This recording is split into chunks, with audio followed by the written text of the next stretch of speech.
जय मसीह की प्रियो, स्वागत है आप सबका एस किंग टीवी पर। मेरे प्रियो, कल ही मैं फेसबुक में एक मसीह भाई से बात कर रहा था। उस बात के दौरान मुझे पता चला कि वे भाई रोमन कैथोलिक चर्च से हैं। मेरे प्रियो, रोमन कैथोलिक चर्च एक झूठी शिक्षा है। जी हाँ, आपने ठीक सुना। रोमन कैथोलिक चर्च लोगों को भटका रहे हैं, मूर्ति पूजा करना सिखा रहे हैं। जानेंगे आज इस वीडियो में।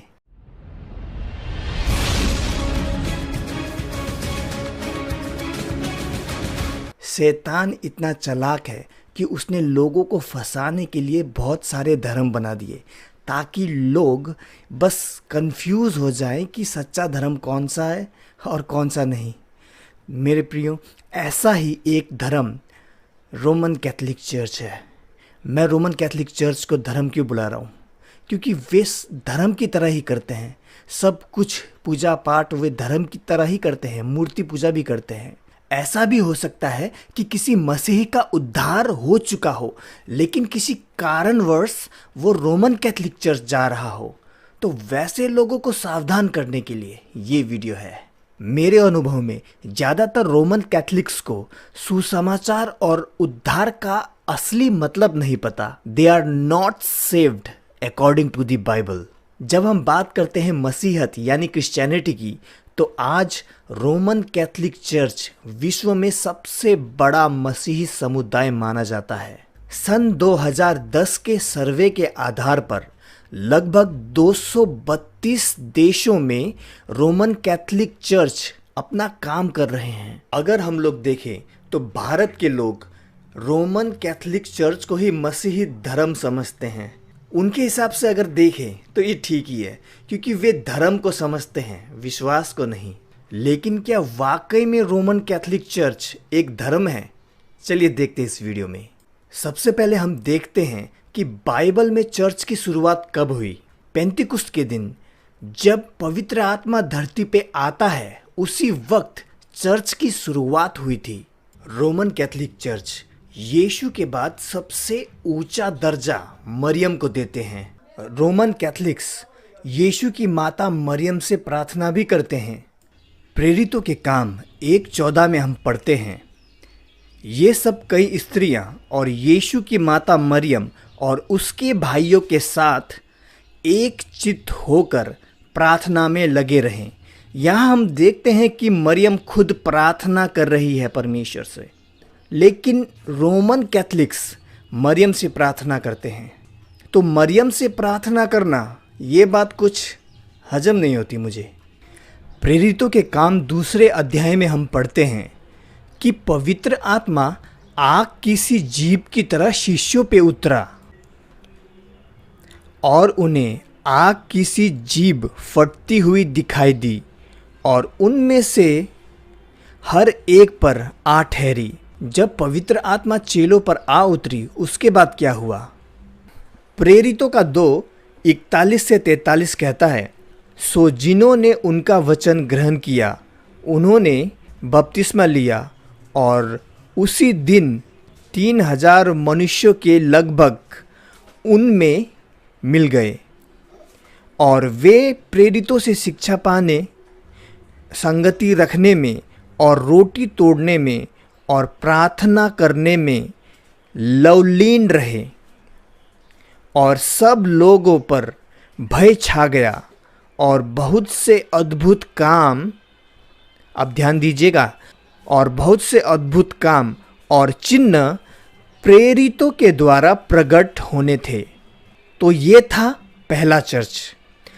तो यहाँ सबसे पहला सवाल ये उठता है कि यहाँ पर हम मरियम को कहीं नहीं देखते। मरियम के द्वारा आत्माएं नहीं बचाई जाती, मरियम के द्वारा चिन्ह नहीं होते, चमत्कार नहीं होते। तो फिर मरियम को पूजने का, मरियम से प्रार्थना करने का क्या लाभ? उस समय के लोग मरियम से प्रार्थना क्यों नहीं कर रहे थे? उस समय के लोग मरियम से शिक्षा क्यों नहीं ले रहे थे? बल्कि आज हम देखते हैं लोग मरियम से प्रार्थना करते हैं। मरियम उस समय जीवित थी, तो वे लोग मरियम की पूजा क्यों नहीं करते थे? मरियम से प्रार्थना क्यों नहीं करते थे? मेरे प्रियो, सच तो ये है कि प्रेरितों के अध्याय के बाद मरियम का जिक्र बाइबल में कहीं नहीं है।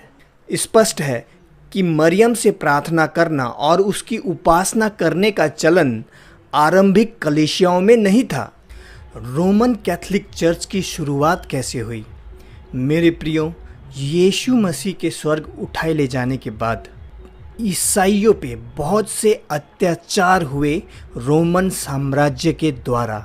जी हाँ, रोमन साम्राज्य के लोग ईसाइयों को पकड़ते, कईयों को तो तलवार से काट के मार दिया जाता, कईयों को आग में जिंदा जलाया जाता, कईयों को शेर के आगे, स्टेडियम में शेर के आगे डाल दिया जाता। मेरे प्रियो, जिस तरह से आज क्रिकेट मैच होता है ना, आपने देखा होगा स्टेडियम में चारों तरफ लोग बैठे रहते हैं और बीच में क्रिकेट मैच होता है, बिल्कुल उसी तरह ईसाइयों को बीच में डाल देते स्टेडियम में और चारों तरफ लोग बैठ के देखते, टिकट काट के आते लोग, और ईसाइयों को बीच में रखते और शेरों को छोड़ देते, और शेर बहुत बेरहमी से ईसाइयों का कत्ल करते। जी हाँ मेरे प्रियो, उस दौर में रोमन्स का मानना था कि ईसाई एक गैर कानूनी धर्म है, यानी इल्लीगल धर्म है। फिर क्या हुआ, एक दिन कॉन्स्टेंटिन नाम का एक व्यक्ति, उसको सपने में क्रॉस दिखा, तो उसने क्या किया, कुछ दिन बाद में उसका लड़ाई था, वॉर था, और उस लड़ाई में वो जीत गया। तो उसने सोचा कि यीशु मसीह ने उसको लड़ाई में जीत दिलाई है। तो फिर क्या हुआ, कॉन्स्टेंटिन ने, वो एक व्यक्ति, ऐसा व्यक्ति था, वो एक बहुत ही पहुंचा हुआ, यानी बहुत ही ऊंचे ओहदे में था, रोम साम्राज्य का ऊंचे ओहदे में था। तो उसने क्या किया, ईसाई जो, वो लोग रोमन्स क्या मानते थे कि ईसाई जो धर्म है ये एक धर्म है, और ईसाई धर्म जो है ये इल्लीगल यानी गैर कानूनी है। तो कॉन्स्टेंटिन जब जीत गया लड़ाई, तो उसने सोचा कि यीशु ने उसे जीत दिलाई है, क्योंकि सपने में उसने क्रॉस देखा था। तो कॉन्स्टेंटिन ने फिर ईसाई धर्म जो वो मानते थे, जो कि इल्लीगल था, बाद में उसे लीगल कर दिया, यानी गैर कानूनी से कानूनी कर दिया। तो कुछ इस तरह से रोमन कैथोलिक चर्च की शुरुआत हुई रोम से। रोमन कैथोलिक चर्च में मूर्ति पूजा होती है, वहाँ पर यीशु मसीह की मूर्ति रखी जाती है, और साथ में मरियम की मूर्ति रखी जाती है, और उन मूर्तियों के सामने रोमन कैथोलिक्स प्रार्थना करते हैं, दुआ करते हैं, जो कि बाइबल की शिक्षाओं से बिल्कुल ही विपरीत है। मेरे प्रियो, बाइबल में हम पढ़ते हैं कि बाइबल में साफ साफ मना किया गया है मूर्ति पूजा करने से, लेकिन रोमन कैथोलिक चर्च में मूर्ति पूजा खुलेआम होता है। जैसा कि निर्गमन 20:4 में लिखा है, तू अपने लिए कोई मूर्ति खोद कर ना बनाना, ना किसी की प्रतिमा बनाना, जो आकाश में व पृथ्वी पर व पृथ्वी के जल में है। तो हम देख सकते हैं परमेश्वर यहाँ पर साफ साफ मना कर रहे हैं मूर्ति बनाने के लिए। पहला यूहन्ना 5:21 में लिखा है, हे बालकों, अपने आप को मूर्तों से बचाए रखो। बाइबल में साफ साफ मना किया गया है ना मूर्ति पूजा करना, मूर्ति से बचे रहना, और मूर्ति ना बनाना, और मूर्ति के सामने दंडवत ना करना। लेकिन क्या रोमन कैथोलिक्स इस बात को मानते हैं? क्या वे बाइबल की आज्ञाओं पर चल रहे हैं? क्या वे बाइबल की आज्ञाओं का उल्लंघन नहीं कर रहे? मेरे प्रियो, क्या आप जानते हैं कि परमेश्वर ने आखिर मूर्ति पूजा करना मना क्यों किया? क्यों कोई इंसान परमेश्वर की मूर्ति या फिर यीशु की मूर्ति या फिर मरियम की मूर्ति बना के क्यों नहीं पूज सकता? क्यों कोई इंसान कोई भी मूर्ति बना के क्यों नहीं पूज सकता? परमेश्वर ने आखिर मना क्यों किया? मेरे प्रियो, इसका जवाब है, जब शैतान को परमेश्वर ने स्वर्ग से नीचे गिरा दिया था, तब शैतान पृथ्वी में आ गया, और तब से शैतान क्या करता है कि वो मूर्तियों में जाके बस जाता है, ताकि लोग अनजाने में ही सही उसकी उपासना करें, उससे प्रार्थना करें। मेरे प्रियो, शैतान की हमेशा से इच्छा थी कि वो भी परमेश्वर जैसा बने और लोग उसे पूजे, उसे परमेश्वर माने, उसकी हमेशा से इच्छा थी, जैसा कि मत्ती 4, 9 और 10 में लिखा है। उसने कहा, उसने यानी शैतान ने, कि यदि तू गिरकर मुझे प्रणाम करे तो मैं यह सब कुछ तुझे दे दूंगा। तब यीशु ने उससे कहा, हे शैतान, दूर हो जा, क्योंकि लिखा है कि तू अपने परमेश्वर को प्रणाम कर और केवल उसी की उपासना कर। तो देखा आपने, जैसा कि बाइबल में लिखा है और हम सब जानते हैं कि शैतान की हमेशा से इच्छा है कि लोग उसे पूजें, उससे प्रार्थना करें, उसे परमेश्वर माने। इसीलिए शैतान मूर्तियों में जाके बस जाते हैं, चाहे वो किसी की भी मूर्ति हो, चाहे वो यीशु की मूर्ति क्यों ना हो, चाहे वो मरियम की मूर्ति क्यों ना हो।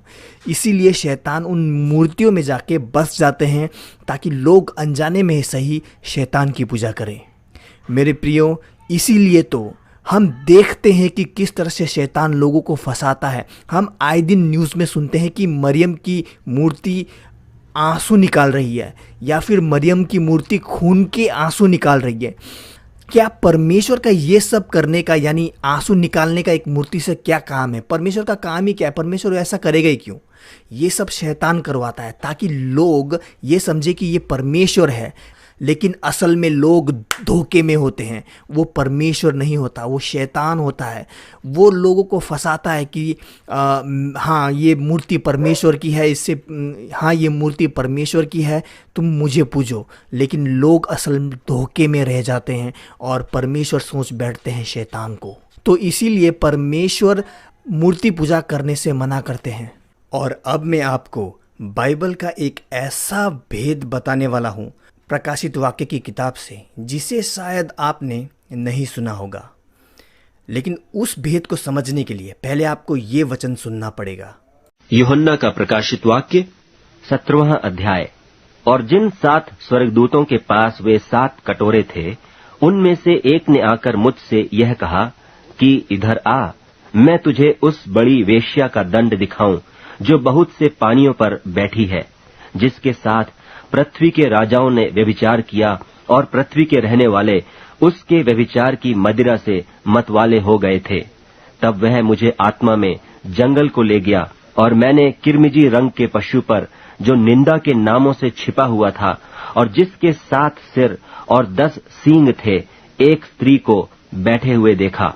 यह स्त्री बैंजनी और किरमिजी कपड़े पहने थी और सोने और बहुमोल मणियों और मोतियों से सजी हुई थी, और उसके हाथ में एक सोने का कटोरा था जो घृणित वस्तुओं से और उसके व्यभिचार की अशुद्ध वस्तुओं से भरा हुआ था, और उसके माथे पर यह नाम लिखा था, भेद बड़ा बाबुल, पृथ्वी की वेश्याओं और घृणित वस्तुओं की माता।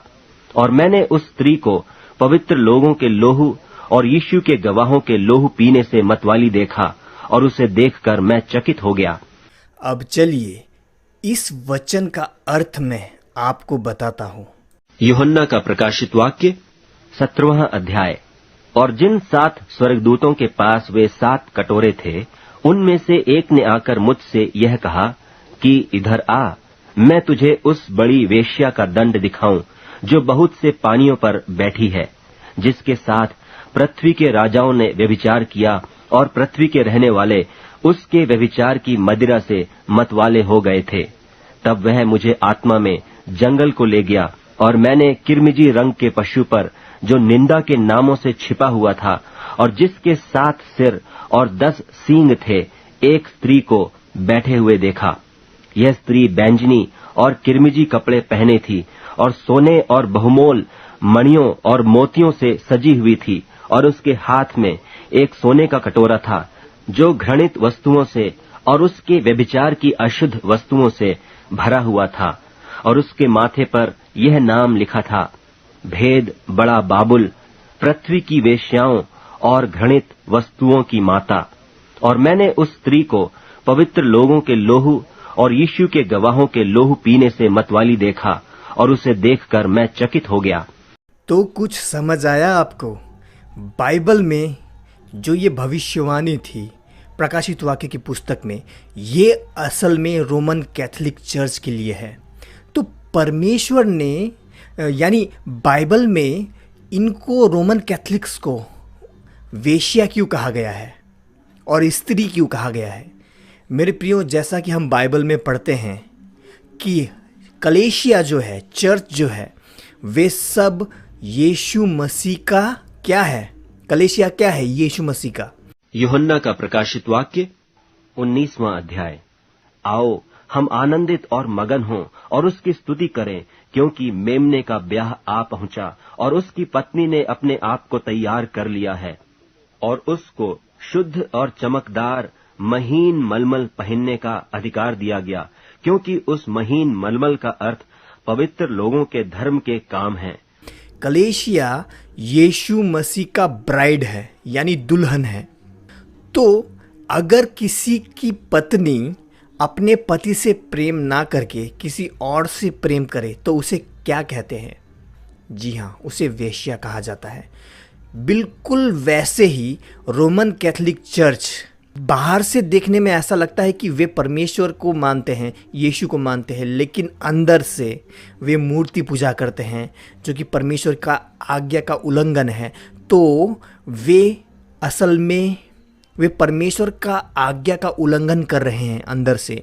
तो इसीलिए जबकि चर्च, सारे चर्च परमेश्वर का वाइफ है, यानी परमेश्वर की दुल्हन है, तो रोमन कैथोलिक चर्च असल में वे देखने से ऐसा लगता है कि परमेश्वर को मानते हैं, लेकिन वे परमेश्वर को नहीं, शैतान को मान रहे हैं गलत तरीके से, क्योंकि वे मूर्ति पूजा करते हैं। तो इसीलिए बाइबल में उन्हें वेश्या कहा गया है, जो कि अपने पति को प्रेम नहीं करती बल्कि किसी और से प्रेम करती है। आशा करता हूँ आप लोग समझ पाए जो मैंने समझाने की कोशिश की। यदि मुझसे कोई भूल हुई तो माफ़ कीजिएगा। मेरे प्रियो, आज के लिए इतना ही। आशा करता हूँ आपको इस वीडियो से बहुत कुछ सीखने का मौका मिला। मिलते हैं अगले वीडियो में, तब तक के लिए जय मसीह की।